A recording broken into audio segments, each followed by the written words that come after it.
Hey, peeps, how are ya? Thank you so much for joining me once again on the Lighten Up Project. My name is Malcolm Grissom, the stand-up CEO and founder of World Laughter Organization. And today on the Lighten Up Project, we're hanging out with a very good friend of mine. Known him for quite a while. He's a comedian. We started in the in the comedy scene in the Bay Area, San Francisco Bay Area. He is my guest is Paul Brumbaugh. He is a very versatile entertainer. He does stand-up comedy. He spends a lot of his time as a variety podcast host and producer. He has his own studio. We'll talk about that. He also does voiceover work. He is just the most funnable. I'm making up words now. He is the most funnable, enjoyable kind of guy you can be around. He is family man. He's an educator. He's a mentor. He has done workshops in the past, and he helps aspiring comedians sharpen their skills, and now aspiring podcasters sharpen their skills. And so in this episode, we're going to be talking about comedy. We're going to be talking about creativity and laughter and how that all works best when it's shared. So let's just lighten up and welcome Paul Brumbaugh. Thank you very much. Thank you very much, Malcolm, for having me on the Lighten Up Project. How are you doing, buddy? Doing very well. It's okay to make up words. We'll call them Grisisms. We used to call them Bushisms during when Bush was a president. He came up with all these weird words, right? So we'll call these Grisisms. Okay, so yes. Yeah, so we'll put a trademark on what was it? Funnery. Funny? Yeah. Funnery, I'll take it. Wow, thank you very much. Very gracious intro. I appreciate you. Yeah, sure, for sure. So Paul, I like to start our episodes with 20 seconds of spontaneous laughter. Are you up for that? I'm up for that. Bring it on. Okay. So 1, 2, 3, laugh.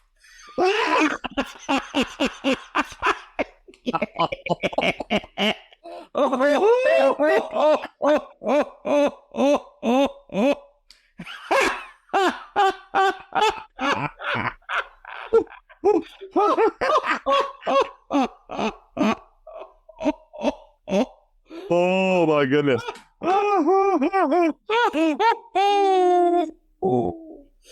Oh gosh. Thank you. Good night. That's more laughs than I get in an hour. Thanks. I appreciate it. That was good. I'm just going to use that as in my voiceover and my dubbing work. I'm just going to use our laughter in the background. Okay. Yeah, thank you. Appreciate that. And I needed a little bit of laughter.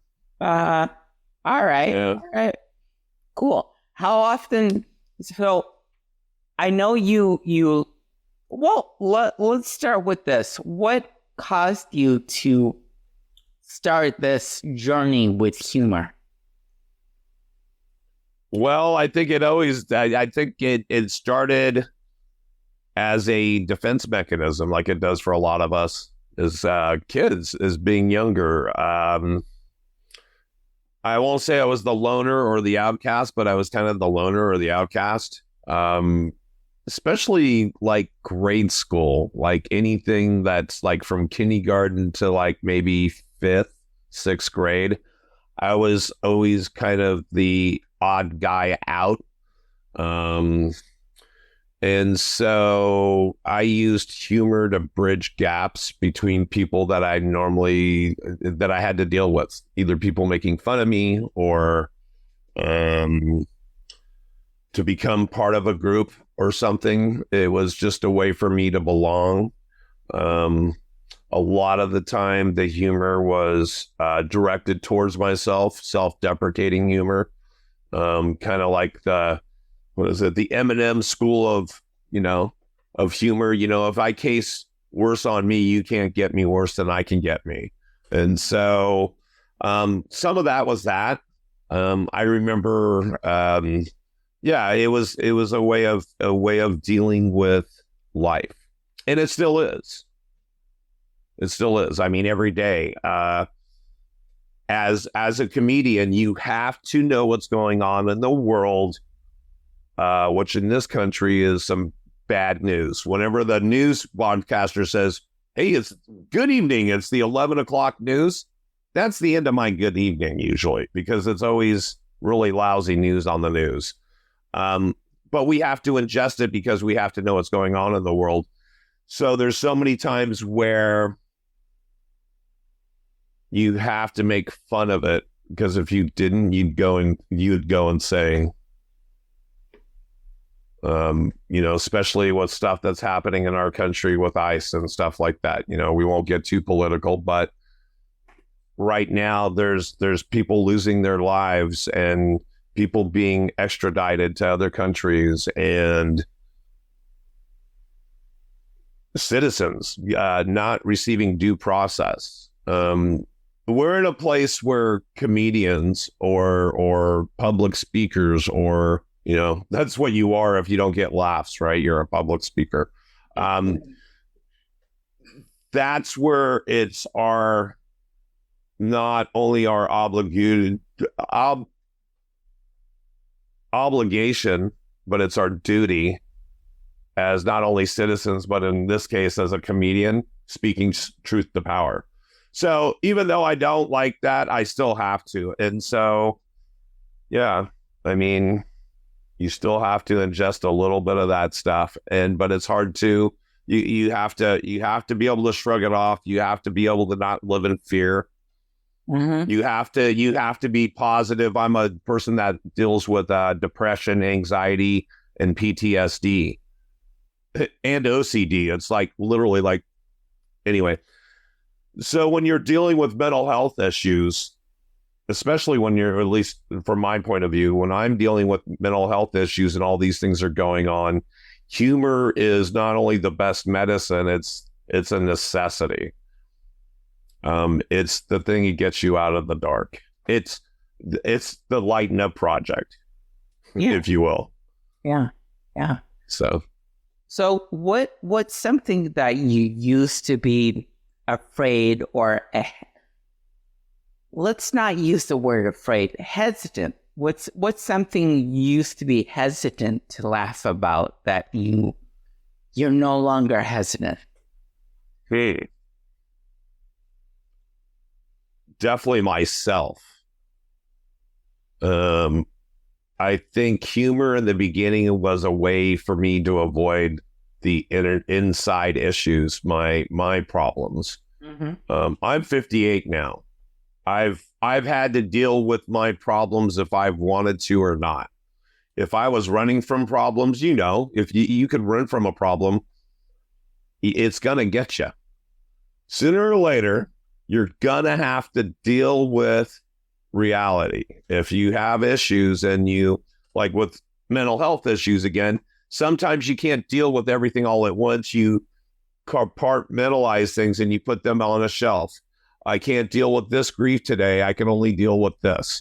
And so sometimes everything just comes flying off the shelf at you all at once, and you don't have any control. So throughout my life, I've had to deal with these things. And again, humor has been really key. When things get too dark or too serious or whatever, it's humor. And so you ask, what do I laugh at now? I find that it's really easy to laugh at myself. I'm bald. I'm gray. I've lost my eyesight. My knees are gone.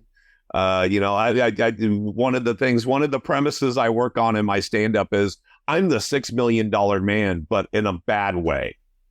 I'm slower, fatter, weaker, and I've been built from the ground up, everything from my orthopedic shoes to my glasses, right? And so anyway, so it's okay to laugh at myself. It's okay to be vulnerable. It's okay to show those things. And so that's what I laugh at now that I wouldn't have as a child. I was always avoiding those things. Okay. Yeah. What then what advice would you give to someone if someone's listening now and they're going through dark times and they can't find the humor? They just can't find humor, right? Based on what you said, that's what you use during the dark times to help you. Sure. For these people that are in the dark times and they're looking for humor desperately and they can't find it, what would you suggest to them? Well, and I think everybody's different. I think depression and dark times are different. I think the main thing when you're in a situation where things are dark, it's maybe not just finding humor, it's maybe just finding a way of moving forward. It's okay to reflect on things. Let's say you're dealing with the passing of someone or something, and there's a time to grieve. You should grieve, and it is sad. There's a time and place for everything on this earth, as I've heard in a book somewhere. And so if you're grieving, give it that time to grieve. Definitely don't shut it down. I mean, that's one of the things that I was definitely guilty of, is putting those feelings up on that shelf when maybe I could have dealt with some of it in the time. So let emotion work. If you're grieving over some, grieve, but then don't dwell or sit on it longer than you need to. You need to move forward. So if you're in a dark place, the first thing I would say is deal with whatever emotion you're dealing with and then move forward. And whatever that moving forward for me is, a lot of it is humor. A lot of it is, I can't believe I'm thinking that humor. And what I mean about that is there's a lot of times where I'll be in a conversation with somebody and my wife will be in the room. My wife, Christine, is probably the person on this planet that knows me the best, better than my mother that's on this planet. She knows me better than my mother. And so I could be in a conversation with somebody and all of a sudden like that, and she'll know that I just thought of something. I have joke Tourette's. So if somebody says something, half the time I want to spit it out. But if I'm in front of the pastor at church, if I'm in front of mixed company, and I shouldn't be saying those kind of things, I still have a little bit of a filter at the gate. I kind of, and so, but a little laugh, a little giggle will come out because I'll make myself laugh all the time. And my wife knows if we're in mixed company not to ask me, oh, what was that? Because I'll go, oh, yeah, I can't, no. And she'll go, okay, thank you. And she'll know. And then even if if we stop that conversation, that person goes away, whatever happens, she'll go, what was your thought? And I'll tell her. And she goes, yeah, I'm glad you didn't say it out loud. And most of the time, it's a knee-jerk reaction to something someone says. It's usually a play on words. It's usually, sometimes I'll hear bullshit in someone's voice and I'll think, yeah, bullshit. And so there's a lot of reasons I might smirk or get an audible reaction from something. And my wife will know. She'll go, oh, that was just him making himself laugh. And so, yeah, I can't even remember what the original question is. See, that's how good you are. You're taking me so far down a path that I can't stop talking. I'd like to thank my friends over at Starbucks for this coffee today. Jeez. Did they get your name right? Yeah, sure. Batman. Gotcha. Yeah. Because I always like to make the barista say something funny. No, that's actually homebrew, but yeah, I like that. I always give them a false name. Yeah. Yeah. Yeah. For sure. For sure. Yeah, they can't. After a while, they just, stop trying to spell my name and trying to say my name. Just give them something very easy that, they don't have to work at. Or give them something funny. So like if you get a large drink, they're the venti drinks, right? So you go, That's all. they go, what's your name? You go, Vente. And they go, oh, no, that's the size. And go, no, that's my name, Vente. I have a Vente mocha for Vente. It's like, what the hell? Yeah, like who? I wonder if they would actually get that, though. Yeah, who knows? Again, the humor is subject, right? So that's what we do. It is. Definitely.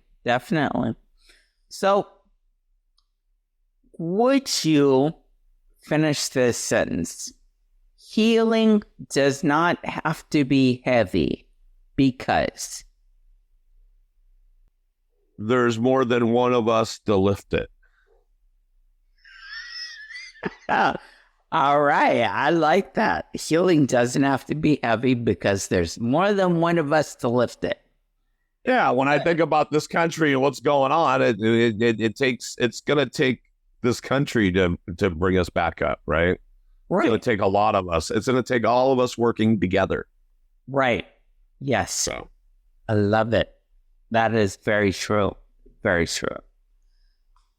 If you could send a message of hope through laughter, who would it be for and why? Wow. Probably the people that need it and deserve it the most. Because there's people that need it, but there's people that need it and deserve it. I said we weren't going to get political. But I think baby Trump needed some love, and I think he needed some humor, and I think he needed some of this stuff. I think he needed some, but I think who deserves it is like kids that are sick, people that are in hospitals that are unable, the people that are alone, the unhoused, people with mental health issues, children that feel like maybe I did as a kid. We were just talking about what is it called? Project Read or whatever. And so even just reading a book to a child, then that child reading a book to himself, and then them being able to read it to someone else later. Mm-hmm. It's that kind of stuff. It's paying it forward to your fellow human being. All right. Yeah. So. Yes, sir. Okay. So, would you say, or is there a joy that you, or yeah, let's say joy. Is there a joy that you had as a kid that you enjoyed as a kid? Trying not to use the same word, but let's try it again. Ask me. Joy. All right, try to ask me that again. I'm just take two. Try it again. Yeah, definitely. So, is there a joy that that as a kid you felt and you took part in, that you're just reigniting at this point in your life? Yeah, I've never grown up. I'm definitely that perpetual child. Like I said, I have joke Tourette's, and 99% of the time, I have no filter. So I'm constantly saying the wrong thing. So I don't think I've ever grown up. I think I think at, I'm 58. I don't think I'm at this point. I don't think I'm going to. And so, and every time I'm on stage, and even when I'm not on stage, if I can make someone laugh, that's my guilty pleasure. That's chocolate after midnight. That's, I was going to say chocolate after midnight. At this point, cheese after 7 p.m. It's a guilty pleasure. I like making people laugh. I like making people laugh where they don't expect it. What do I mean? In the department store, waiting online, at the bank, or just in public, just talking to people. I provide healthcare services for people, and when I work with patients, making them laugh, that brings me a lot of joy. That, for some reason, and I don't, again, it's a selfish thing, I think, is that making a person that, one, doesn't expect it, two, that doesn't have access to it. There's so many people that don't get interaction on a daily, if it's the elderly, if it's the unhoused, if it's the mentally sick, if it's someone who looks strange, if it's someone like me, that's the thing that I've always enjoyed, and I'm reliving every day since my childhood. That's why I'm a comedian, is because I like to make others smile and laugh and feel good. And I was telling you earlier that I've got an hour that I'm ready to record in some venue so that I can shop it to some service like Netflix. In that hour, not only do I want to make you laugh, I want to make you gasp, I want to make you cry, I want to make you think. I want to kind of put you through a range of emotions, because that's kind of what life is, right? So, yeah, definitely. So, what's one small overlooked moment that it's a small overlooked moment of joy a lot of people should pay more attention to?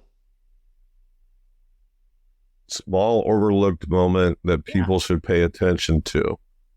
You mean just on a daily, or just in life, or?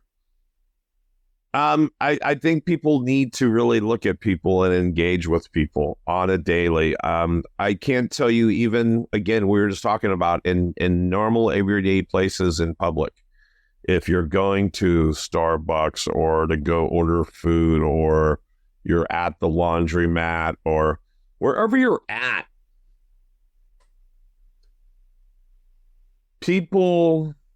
some people, not all, some people want engagement. They want interaction with other people. And when you're doing that, I think the meaningful thing is to look someone in their eyes, to actually have a real conversation. I can't tell you how many times in life where people have just gone, "Hey, what's up?" And they won't even look up from their device. "Hey, how are you doing, man?" And it's like, really? Yeah. I'm up here. And so, I think it's meeting people on a personal level. It's having conversations like we're having today, and actually asking somebody a question, letting them explain themselves, and then giving your point of view or whatever. It's having a conversation with people. It's companionship. It's realizing we're all people. Again, politics aside, we're all people. We all have the same wants and needs. We all want to feel connected. We all want to feel loved.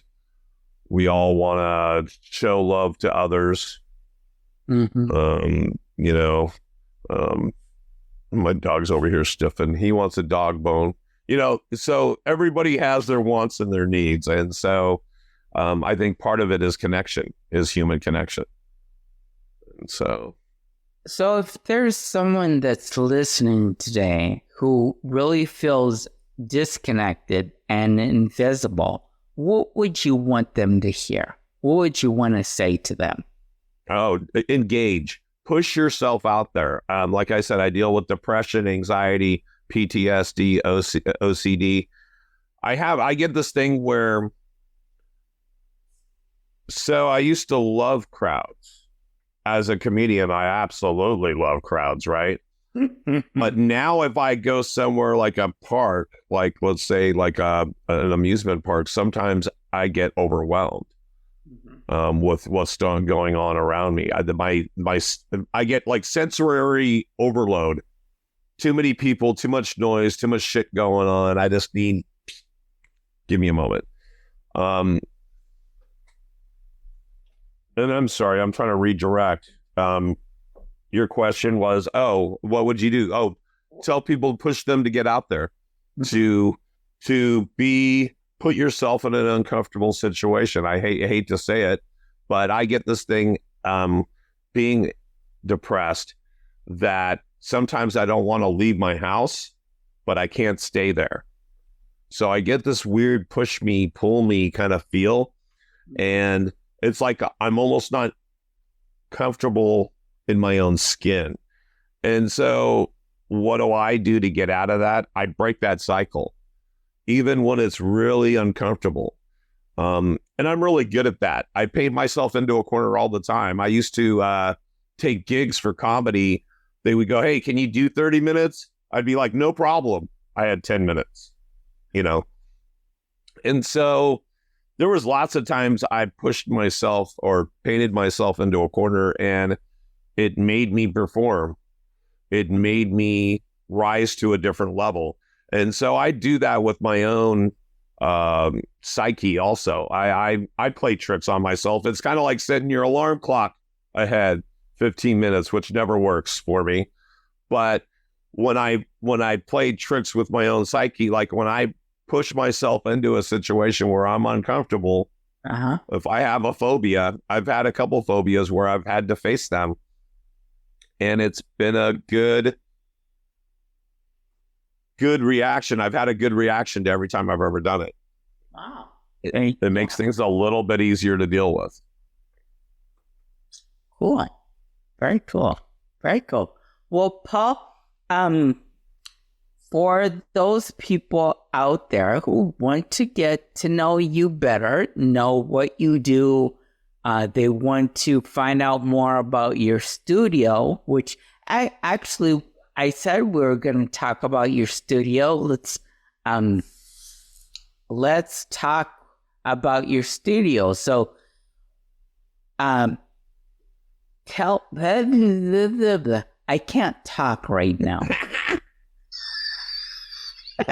He's tongue-tied and twisted. Yeah. It's okay. I can give you the elevator pitch about my studios. Yes, please. I can tell you about what we do. So just like yourself, you foster laughter. You want to help others where you can, so you pay it forward. That's what my Lighten Up project is, if you will.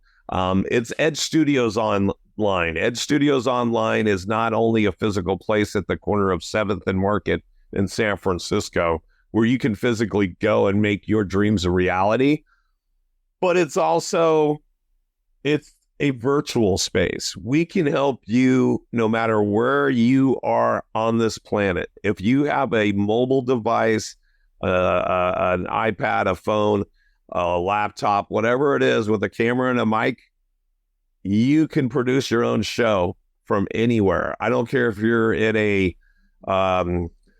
basement in Minnesota. I won't laugh.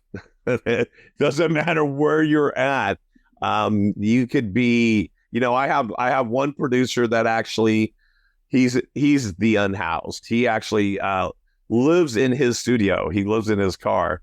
And so we do his podcast remotely from his car that sits in the Bay Area. And on that day, I'm here in the Valley, in the Central Valley of California, and we produce this show remotely. And he talks to people around the globe, mostly in the country, but he's talked to people out of the country. And so anyway, so what we do at Ed Studios is we have a physical space in San Francisco proper, but we also help people virtually. It doesn't matter what your skill set is. It doesn't matter what your mobile device is, even if it's a phone. We'll help you produce your own professional show. We'll help you upload it to your socials or stream it directly to your socials. We'll help you do it all. So that's what I've been doing. Why have I been doing that? Because I've been a comedian in the Bay Area for now 18 years. And I've gone through 3 different studios in San Francisco, all different brands, and none of them got it right. None of them got it right. Either the management was dysfunctional or on drugs. The equipment was broken. There was infighting between hosts and other shows or drama. I'm sorry, I'm 58 again. I'll say it again. I'm 58. Don't need drama. I just want a place where I can go and a positive place where I can go and produce content. And so that's what I built. I built the chocolate factory without the chocolate factory. Okay, so I made it so that you guys can come play in my digital sandbox. If you're not here in the Bay, that's cool. We can help you remotely. I've helped people, again, around the globe launch their podcast and do stuff. We're going to do one. We're starting one. It's the Kirkenbauer half hour that we're going to be doing from Bangkok and from the States.